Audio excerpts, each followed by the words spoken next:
Olá, meu nome é Elielson Vasconcelos, sou estudante de Engenharia Elétrica na UFC de Sobral. Vou falar sobre os dispositivos diferenciais residuais, os DDR.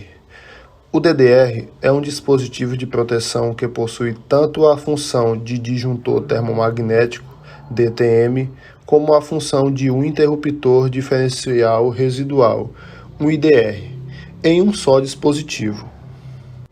Mas afinal, o que são e quais são as funções do disjuntor e do IDR? Os disjuntores são dispositivos que têm a função de proteger as instalações elétricas, desligando a energia automaticamente em caso de curtos-circuitos ou sobrecargas, que foram as principais causas de incêndios e de origem elétrica em residências no país desde o ano de 2020.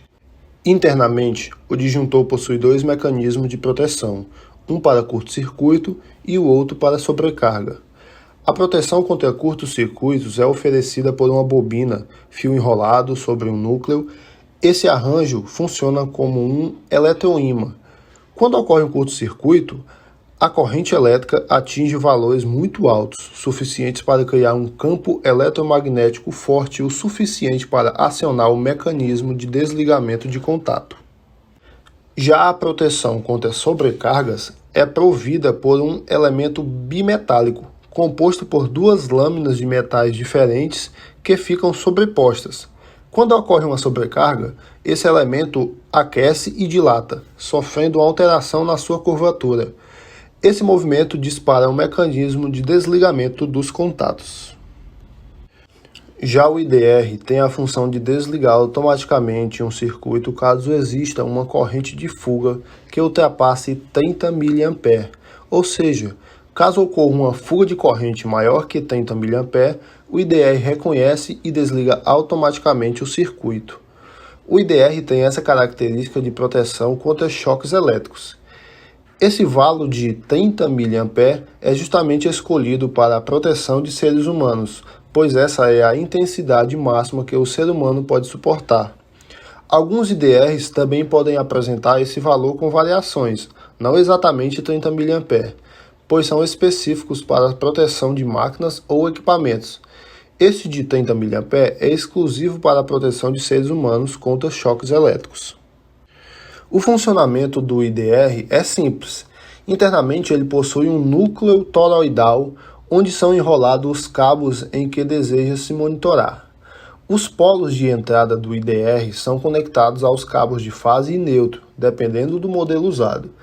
Entre esses cabos existe uma diferença de potencial, ou seja, a voltagem ou tensão, e é a partir dela que flui a energia elétrica.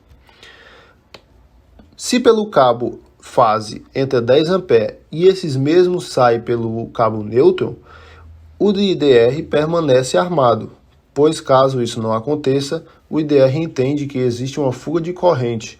A partir daí, os dispositivos internos do IDR calculam esse valor de fuga.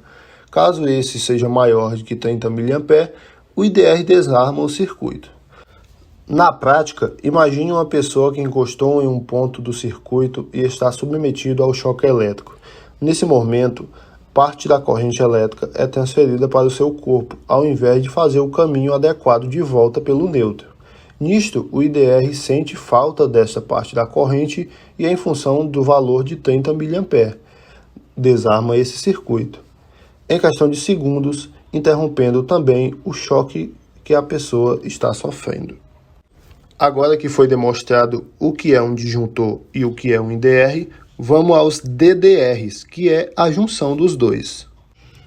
Dessa forma, ele consegue atuar contra curtos-circuitos e sobrecarga. Além disso, também contra fugas de corrente. Em outras palavras, o DDR é como se fosse o IDR mais completo e com a função ainda do disjuntor. Não é simples? Portanto, seu funcionamento é similar ao que já vimos anteriormente, e ele pode inclusive servir como substituto do IDR e do disjuntor juntos na instalação.